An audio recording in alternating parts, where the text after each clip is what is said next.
Hey guys, today we're doing lesson 13, the sine law. So our learning goals today, I'm learning the sine law and how it was developed.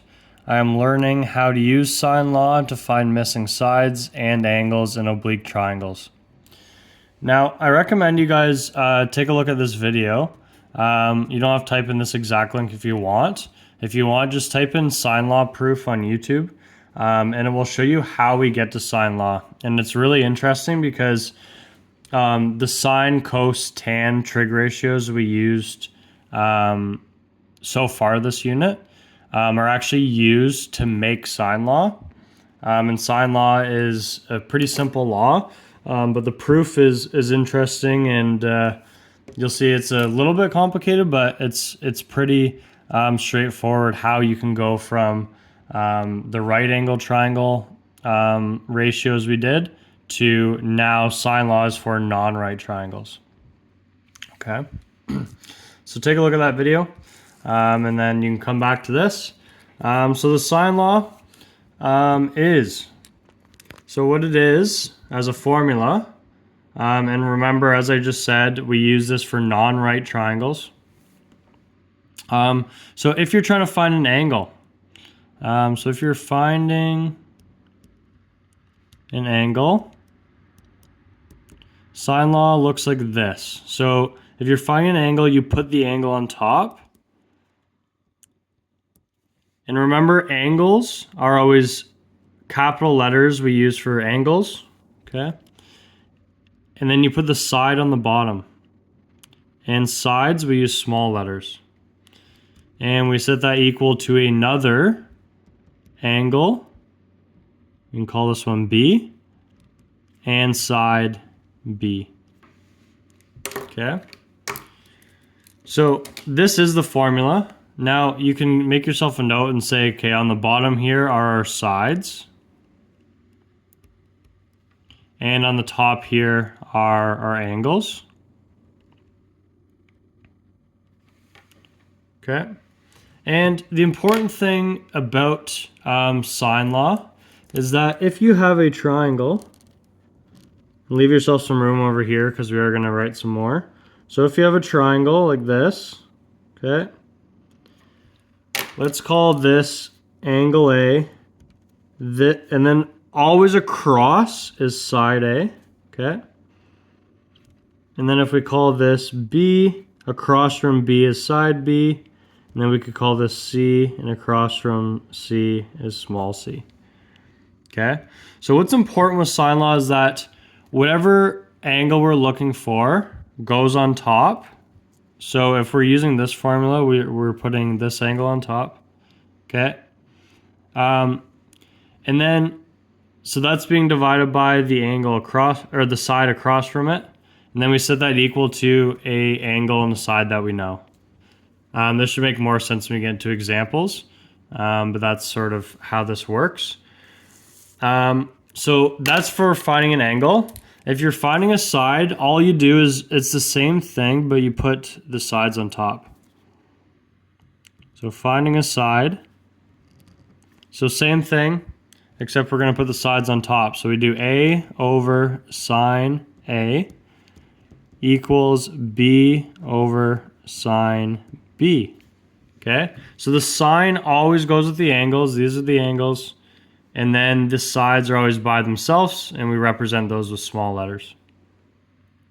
Okay. So this first one, we're finding a side. Okay, we're finding side x to the nearest tenth of a unit. Okay, we're finding a side. So we put the sides on top. So if right away we're looking for x, so let's start with x. Okay, we're putting x on top. On the bottom is, since we put the side on top, we're finding a side. On the bottom needs to be sine of the angle that's across from it. Okay, so sine, the angle across from x is 70. So sine 70. Okay, and then we can set that equal to, we need a side angle pair that we know. When I say side angle pair, it means we know an angle and we know the side across from it. So in this case, we know this side is 10. We know the angle across from it's 50. So we have to stay consistent. We put the sides on top here. So we put the 10 on top because that's the side. And then the angle across from it, sine 50, goes on the bottom. Okay. Now here, we need to get x by itself. What's keeping x from being by itself is the sine 70. And it's being divided by sine 70. So to get rid of it, we do the opposite, which is multiply both sides by sine 70. Okay. When you do that, this cancels and this cancels. And then x is going to equal whatever this is. Okay, so x equals. And then I suggest, so it's 10 times sine 70. So 10 times sine 70. Make sure your calculator is in degrees. Okay, so I'm going to do that and hit equals. And then I'm going to divide that number by sine 50. Right? Divide by sine 50.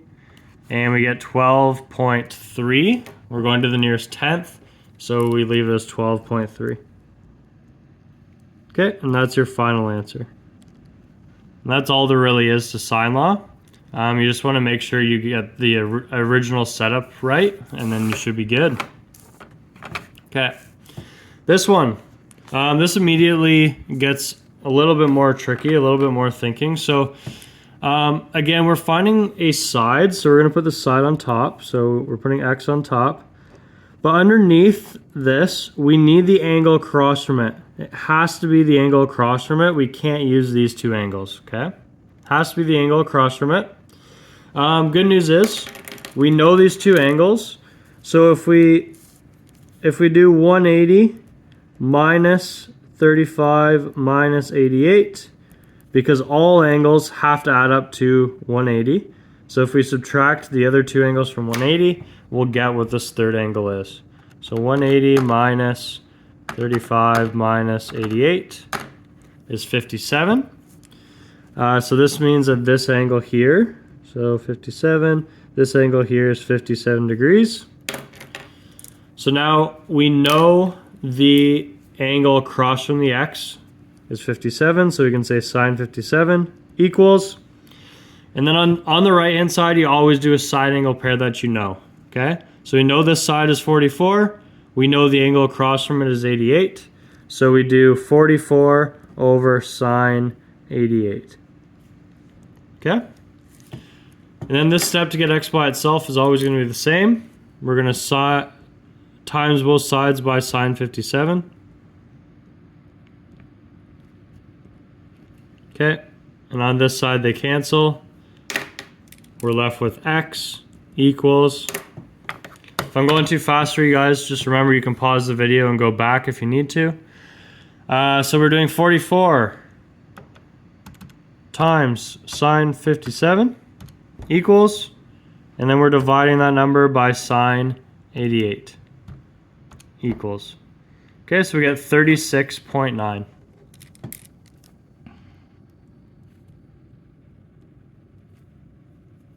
Okay. 36.9. Okay.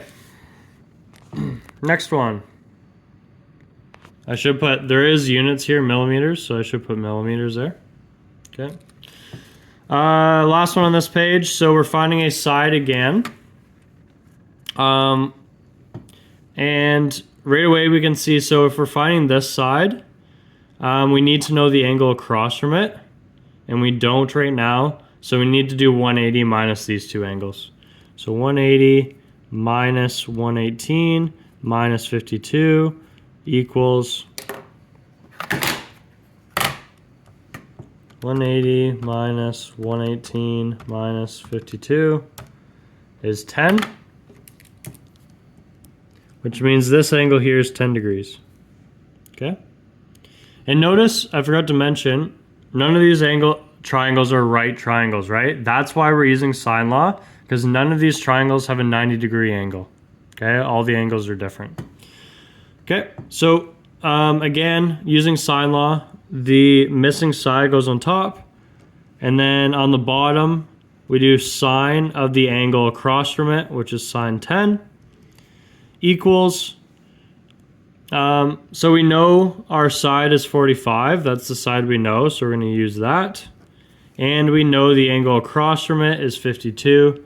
So the angle across from it is sine 52. Okay. As always with these questions, you multiply both sides by sine 10 to get rid of it over here. And then we end up with x equals 45 times sine 10 equals, and then we're dividing that by sine 52. Divided by sine 52. And I get 12.6. 12.6, and that is in meters. Okay, so that's it for the first side.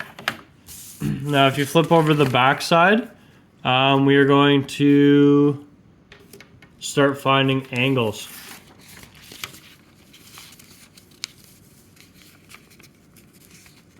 Okay, finding angles is similar, but you'll see where the little difference is here. So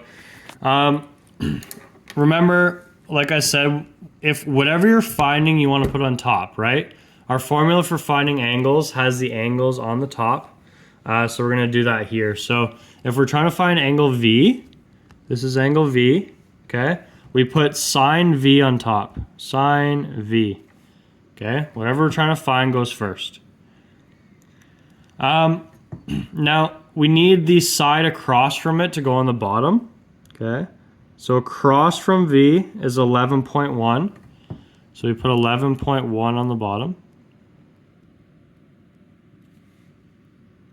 Okay. And then we set that equal to the sine angle pair that we know. So we know 31 degrees here, 5.8 centimeters here. So this is the sine angle pair we want to use. But just remember, if the angle's on top here, it has to be on top on this side as well. So it's sine 31 over 5.8. Okay. Now we're trying to get sine V by itself. Okay. So we need to get rid of 11.1. We do that by multiplying both sides by 11.1. Okay. So these cancel. We're left with sine. I'll switch my color here. We're left with sine V equals whatever this is. Now, when you're finding angles, it's very important when you do this that you leave it to 4 decimal places to make sure our angle's accurate. So we're doing sine 31, okay, times 11, okay, which is 5.66. And we're dividing that by 5.8. And you'll notice you get a decimal. Now, like I said, you can leave this in your calculator and we can do the next calculation with the whole decimal. But if you're going to write it down, write down 4 decimal places. So 0.976, and then if we round it 8, okay?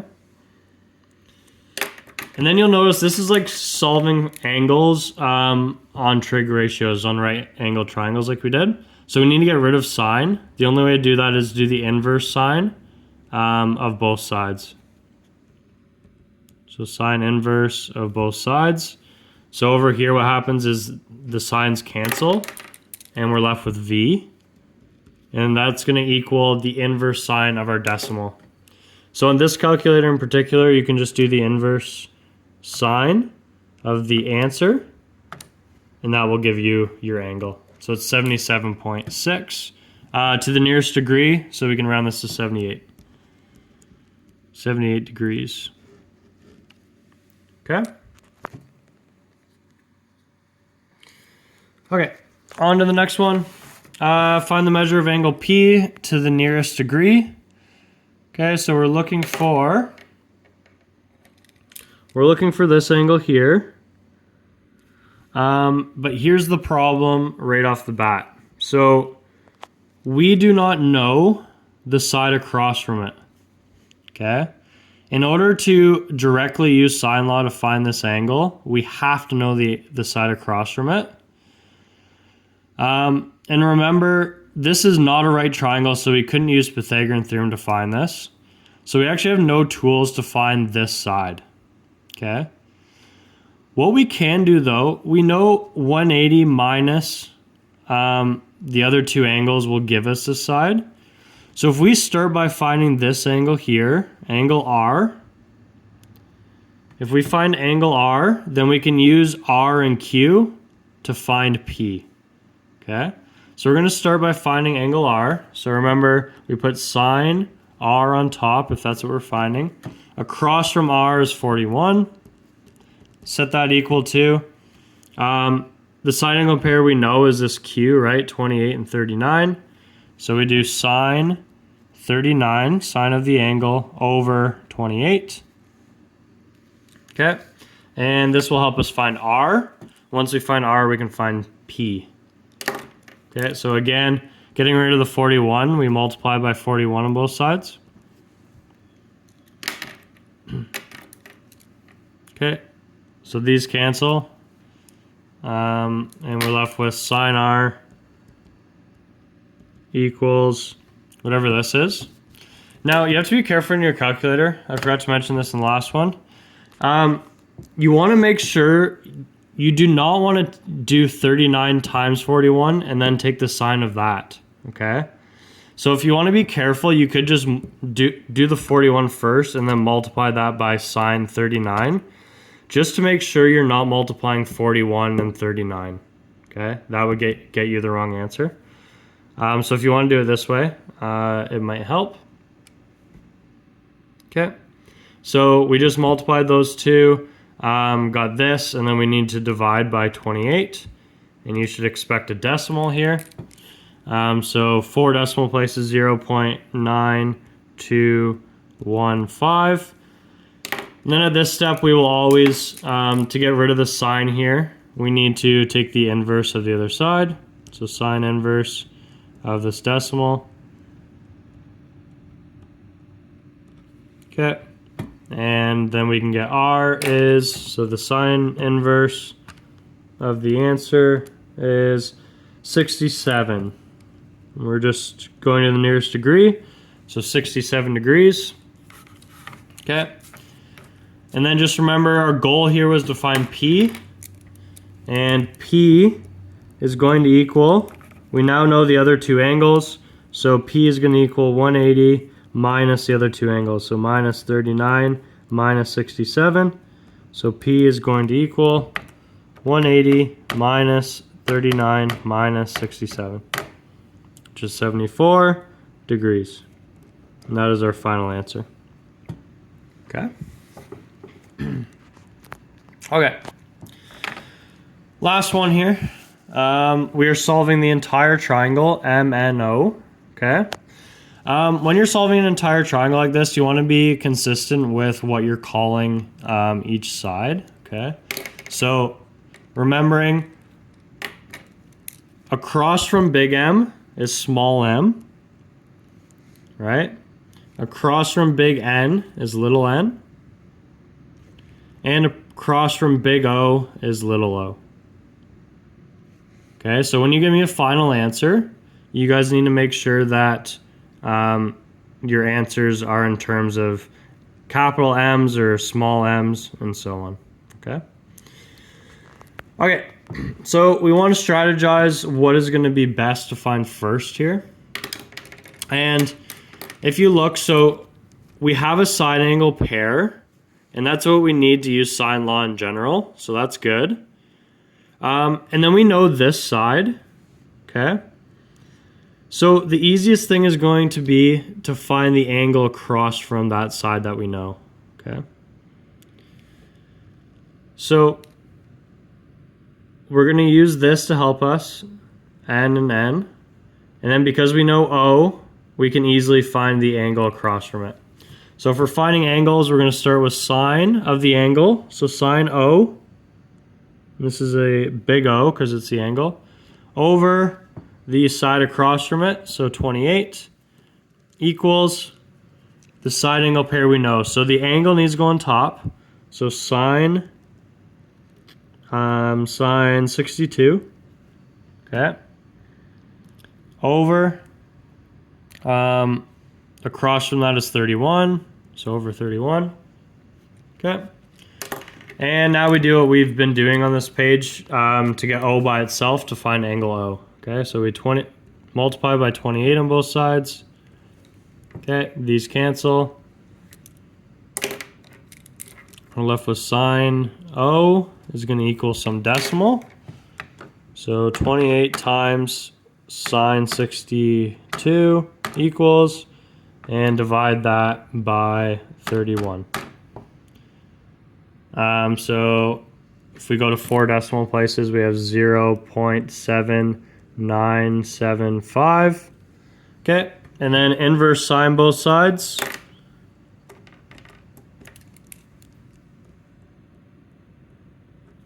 So we sine inverse this decimal here, and we get that O equals shift inverse sine of the answer, and we have 52 degrees, but we're going to round this to 53. Okay, 53 degrees. So that is one of our answers on our way to solve this triangle, right? 53 degrees. Okay. Right away when you're solving a triangle, if you ever know two angles, you can easily find the third by subtracting from 180, right? So let's do that. So we know M, big M, is going to be 180 minus 62 minus 53. Okay, so M is going to equal 180 minus 62 minus 53, which is 65. This is 65 degrees. Okay, so that's another one of our answers. This angle is 65 degrees. Okay.